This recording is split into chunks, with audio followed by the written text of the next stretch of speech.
வாழ்க வளமுடன். நலம் பெறும் பகுதிக்கு நேயர்களை வரவேற்கிறேன். இன்றைக்கி பார்த்தீங்கன்னா இயற்கை உணவு பகுதியில் நம்ம ஒரு அருமையான சாலட் வந்துட்டு செஞ்சு சாப்பிட போகிறோம். அந்த சாலட் வந்துட்டு நமக்கு ரொம்ப நல்லது, ஹெல்த்தியானதும் கூட. பீட்ரூட், கேரட் இதெல்லாம் யூஸ் பண்ணி பண்ண போகிறோம். ரொம்ப ஹெல்த்தி. இந்த சாலட் வந்துட்டு நம்ம ஒரு வேளை உணவாக எடுத்துக்கலாம், மதிய நேர உணவாக எடுத்துக்கிட்டா ரொம்ப நல்லது.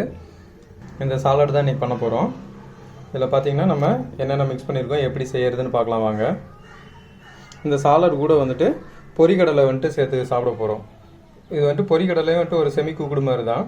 அது இருந்தாலும் வந்துட்டு நமக்கு அரிசி வேக வச்சு சாப்பிட்றத விட இதன் மூலமாக ஏற்படக்கூடிய பாதிப்புகள் கம்மியாக, அதுவும் இல்லாமல் பொரி வந்துட்டு பொரிஞ்சு வந்துடுறதுனால அதோட அளவு தான் அதிகமாக தெரியுமே தவிர ஆக்சுவலான குவான்டிட்டி எவ்வளோ அரிசி வந்துட்டு இருக்குங்கிறது அரிசியோட அளவு கம்மியாக தான் இருக்கும். ஸோ பொரிக்கடலை வந்துட்டு நம்ம இன்றைக்கி இந்த சாலட் கூட சேர்த்து சாப்பிட போகிறோம்.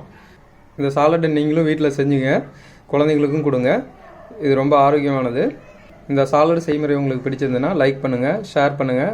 நலம் பகிர்வோம் சேனலுக்கு சப்ஸ்கிரைப் பண்ணுங்கள் மறக்காமல். எப்படி செஞ்சு சாப்பிட்றதுன்னு பார்க்கலாம் வாங்க.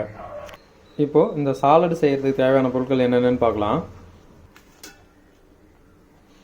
அதுக்கு பார்த்திங்கன்னா முதல்ல வந்துட்டு இதுக்கு தேவையான மிக முக்கியமான பொருட்கள் பார்த்திங்கன்னா பீட்ரூட்டு, கேரட்டு.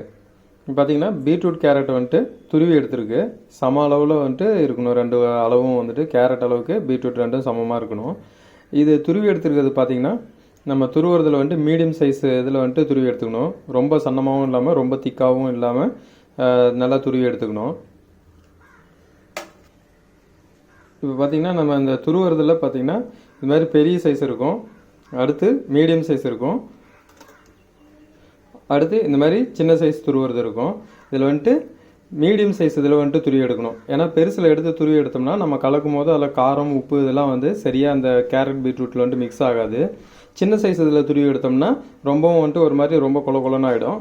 அதனால் இந்த மீடியம் சைஸ் இதில் வந்துட்டு துருவி எடுத்துக்கலாம். அடுத்து ஒரு சின்ன சைஸ் தக்காளி, ஒரு சின்ன சைஸ் பெரிய வெங்காயம், கொத்தமல்லி தழை, அடுத்து மாங்காய் துருவல். மாங்காய் வந்துட்டு ஒரு சின்ன பாத்தை வந்துட்டு துருவி வச்சுருக்கோம்.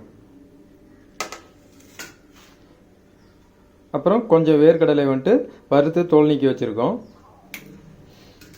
அடுத்து இதுக்கு தேவையான மசாலா பொருட்கள் பார்த்திங்கன்னா இஞ்சி பூண்டு பேஸ்ட் வந்துட்டு ஒரு 2 சிட்டிகை, கரம் மசாலா தூள் ஒரு 2 சிட்டிகை, உப்பு தேவையான அளவுக்கு, ஜீரகத்தூள் ஒரு 2 சிட்டிகை, மிளகுத்தூள் 2 சிட்டிகை. இந்த ஜீரகத்தூள், மிளகுத்தூள், கரம் மசாலா இதெல்லாம் வந்துட்டு உங்களோட தேவைக்கு ஏற்ற அளவுக்கு போட்டுக்கோங்க. இந்த இஞ்சி பூண்டு பேஸ்ட்டு, கரம் மசாலா இது ரெண்டும் வந்துட்டு மிக குறைவான அளவு போட்டுக்குங்க.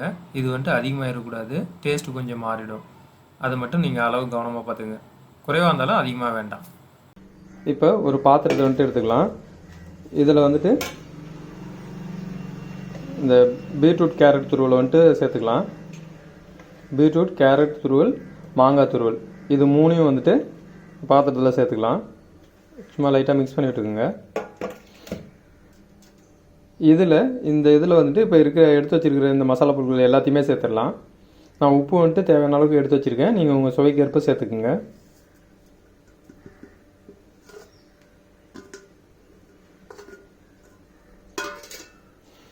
இப்போ இதை நல்லா வந்துட்டு கலந்து விட்டுக்குங்க. கலந்து விடும்போது கொஞ்சம் அழுத்தம் கொடுத்து கலந்து விடுங்க, அப்போ தான் அந்த மசாலாலாம் நல்லா மிக்ஸ் ஆகும். அதுக்கு ரொம்ப அழுத்தம் வேண்டாம், சும்மா லைட்டாக மிதமான அழுத்தம் கொடுத்து பிசைஞ்சு விட்டீங்க, கலந்து விட்டுக்கிட்டீங்க அப்படின்னா கொஞ்சம் நல்லா அந்த டேஸ்ட் எல்லாமே நல்லா மிக்ஸ் ஆகிடும். இப்போ இந்த கலவை வந்துட்டு ஒரு 10 நிமிஷம் ஊறட்டும். இதை தனியாக வச்சுருவோம். அதுக்குள்ளே வந்துட்டு இந்த வெங்காயம், தக்காளி, மல்லி இதெல்லாம் வந்துட்டு நம்ம பொடியாக நறுக்கி எடுத்துக்கலாம். இந்த பீட்ரூட் துருவல் பார்த்திங்கன்னா ஒரு 10 நிமிடம் போல் ஊறிடுச்சு, நல்ல ஒரு டேஸ்ட்டும் வந்திருக்கு. இப்போ இதில் நம்ம நறுக்கி வச்சுருக்கிற வெங்காயம், தக்காளி, கொத்தமல்லி தழை இதெல்லாம் கலந்துக்கலாம். தக்காளி, வெங்காயம் உங்களுடைய சுவைக்கு ஏற்ப நீங்கள் சேர்த்துக்கலாம். நான் அந்த ஒரு தக்காளி முழுசுமே சேர்த்துக்கிறேன்.